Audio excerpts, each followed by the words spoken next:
Hi, my name is Gary. I'm in Hollywood, California.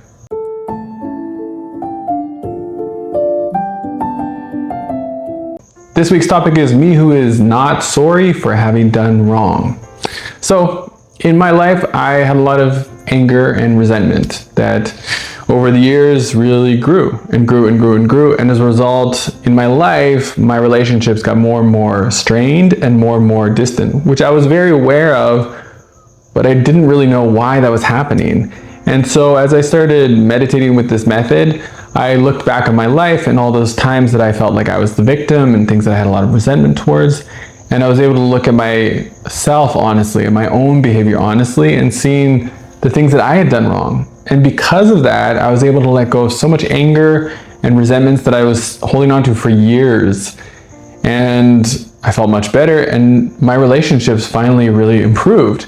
And not only that, but I was able to continuously grow, because rather than just getting stuck defending myself when people gave me criticism or even just feedback, I was able to listen, really hear what they were saying, and adjust and learn, apologize, and grow.